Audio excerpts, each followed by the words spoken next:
बिस्मिल्लाहिर्रहमानिर्रहीम। व्यूअर्स, आज हम सेंटेंस के टू पार्ट्स के ऊपर डिस्कशन करेंगे, subject and predicate.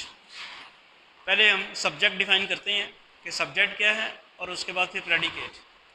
The subject of a sentence is the person, place, thing और आइडिया दैट इज़ डूइंग और बीइंग समथिंग। किसी सेंटेंस में पर्सन, प्लेस या कोई ऐसी चीज़ जो कुछ कर रही है या जिसके बारे में उसकी हैपनिंग का जिक्र हो रहा है, उसको हम कहते हैं सब्जेक्ट। और पर्सन जो प्रेडिकेट है वो क्या है? वो प्रॉपर्टी है जो वो कर रहा है। सब्जेक्ट क्या है? पर्सन, प्लेस और something which is being happening. और जो वो कर रही है, जो वो पर्सन कर रहा है, that is predicate. The predicate refers to a property that the subject of the sentence can have. For example, in the sentence Ikram runs, अब आपको सबको पता चल रहा है इस सेंटेंस में इकराम सब्जेक्ट है और जो वो कर रहा था प्रॉपर्टी जो है runs, that is predicate। और जैसे मैंने अभी डेफिनेशन आपको बताई है कि सब्जेक्ट में ज़रूरी नहीं कि नेम ऑफ पर्सन ही हो, उसके अलावा भी कुछ हो सकता है। जैसे एक और सेंटेंस है, x इज़ लेसर देन 5। इससे आपको पता चल रहा है कि प्रॉपर्टी है लेसर देन 5 जो कि प्रेडिकेट होगा, और x बताते खुद क्या है? ये सब्जेक्ट है। तो बात फॉलो कर रहे हैं आप? सब्जेक्ट और प्रेडिकेट का पता चल गया। सब्जेक्ट क्या है और प्रेडिकेट क्या है? प्रेडिकेट बेसिकली प्रॉपर्टी है जो subject of the sentence perform करता है, और सब्जेक्ट मैंने बता दिया आपको। अब आगे कुछ एग्जाम्पल सॉल्व करते हैं जिससे हमें फर्दर कॉन्सेप्ट क्लियर होगा। एक्सरसाइज 1.4 का क्वेश्चन नंबर 2 का सेकंड पार्ट है, let P of X such that X is lesser than 8। ये एक सेंटेंस है, पी ऑफ एक्स से इसको डिनोट किया हुआ है, P of X such that X is lesser than 8। What are the truth values of P of 0, P of 2, P of 4 and P of 8? इनके truth values पता करने। सबसे पहला काम तो मुझे ये बताएं कि ये जो स्टेटमेंट है इसमें सब्जेक्ट क्या है और प्रेडिकेट क्या है। स्टेटमेंट है P of x such that x is lesser than 8, बताएंगे। इसमें सब्जेक्ट x है और प्रेडिकेट क्या है? Is lesser than 8। प्रेडिकेट क्या है? Is lesser than 8। सब्जेक्ट क्या है? x। ये तो खैर उसने पूछा नहीं हुआ था, क्वेश्चन में पूछा नहीं हुआ था, लेकिन चूंकि हमने ऊपर अभी डेफिनेशन की है सब्जेक्ट की भी और प्रेडिकेट की भी, तो मैंने आपसे ये शेयर कर ली बात। x इसमें सब्जेक्ट है और इज लेसर देन 8 प्रेडिकेट। जो बात उसने पूछी है उसकी तरफ चलते हैं।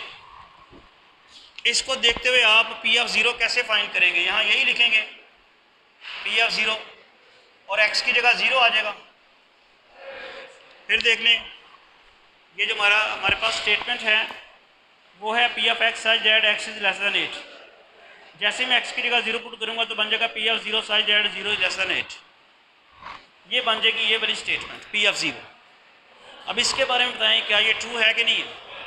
ट्रू है, क्योंकि 0 8 से तो ट्रूथ वैल्यू आपने लिखनी थी, तो P ऑफ 0 जो है वो 2। अगला काम क्या है? P ऑफ 2 क्या होगा? 2 इज लेसर देन 8, तो ये भी ट्रू है। इसके बाद अगला काम P ऑफ 4, वो क्या होगा? 4 इज लेसर देन 8, वो भी ट्रू है। What about P of 8? 8 is lesser than 8, यही आएगा ना, x की जगह डाल देंगे, तो क्या ये ट्रू है? नो, ये फॉल्स। तो ये जो सेंटेंस दिया हुआ था इसकी जस्ट हमने ट्रूथ वैल्यूज लिखनी थी। एक ये जो सेंटेंस दिया हुआ है, ऑब्वियसली यहाँ तो ट्रूथ वैल्यू आप उस वक्त तक नहीं लिख सकते जब तक x की वैल्यू ना दी हो। x की डिफरेंट वैल्यूज दे के जो आपके पास सेंटेंसेस बने हैं इससे उनकी ट्रूथ वैल्यूज आपने लिख दी। होपफुली इस किस्म के क्वेश्चन तो आप कर लेंगे। एक्सरसाइज में बहुत सारे क्वेश्चन हैं, वो आप खुद सॉल्व करें। मैंने आपको स्ट्रेटजी समझा दी है कि कैसे करना, ठीक है।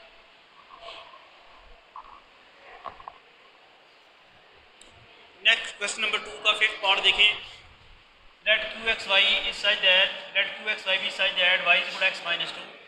What are the truth values of Q 2 4 2 0 0 2 and 5 3।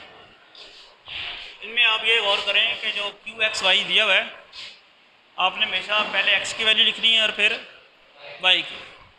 तो अब देखते हैं ट्रूथ वैल्यूज किस तरह फाइंड होंगी। Q X Y such that Y is equal to X minus 2। सबसे पहले आप x की जगह 2 पुट करते हैं और y की जगह 4 पुट करते हैं। तो क्या होगा, y की जगह 4 और x की जगह 2। यही किया ना, y की जगह 4 और x की जगह 2। तो ये 4 0 के, ये तो क्या आ गया, किसके बराबर आ गया। तो ये इसकी ट्रूथ वैल्यू क्या आ गई है, फॉल्स। इसी तरह Q2 0, यहाँ आपने क्या करना है, x की जगह 2 और y की जगह 0, y की जगह 0 और x की जगह 2। तो ये तो ट्रू आ गई है, 0 इज इक्वल टू 0। अगला क्या है Q02, यहाँ क्या करना है, x की जगह 2 और x की जगह 0 और y की जगह 2। ये आपने y की जगह 2 पुट किया, x की जगह आपने 0 पुट किया, तो ये भी इसकी ट्रूथ वैल्यू भी फॉल्स आ गई, क्योंकि 2 माइनस 2 के इक्वल नहीं है। लास्ट जो रह गया Q53, उसमें आपने y की जगह 3 पुट करना है, x की जगह 5 पुट करना है, तो 3 3 के इक्वल आ गया। इस तरह ये ट्रू हो गया। QXY दिया हुआ था y is equal to X minus 2। आपने Q24 मालूम किया, उसकी ट्रूथ वैल्यू फॉल्स है। Q20 मालूम किया, उसकी truth value true I. Q02 मालूम किया, उसकी ट्रूथ वैल्यू आपके पास फॉल्स आई। और आखिरी जो है Q53 की ट्रूथ वैल्यू ट्रू आ गई। नेक्स्ट हमारे पास एक प्रोपोजिशन है, क्वेश्चन नंबर 2 का 6 पार्ट, जिसमें 3 वेरिएबल्स इन्वॉल्व हैं। R X Y Z such that Z is equal to X plus Y square. What are truth values of R123 R213 and R321। ये जिन में रहे कि सबसे पहले x की वैल्यू लिखनी है, फिर y की और फिर z की। तो उसी तरह ही क्वेश्चन सॉल्व करना है जिस तरह हमने पिछला किया है। R x y z such that z is equal to X plus Y square. तो पहला हम मालूम करते हैं R123 क्या करना है जी, z की जगह 3 आना है और x की जगह 1 आना है, y की जगह 2 आना है। तो क्या बन गया, 1 + 4 5।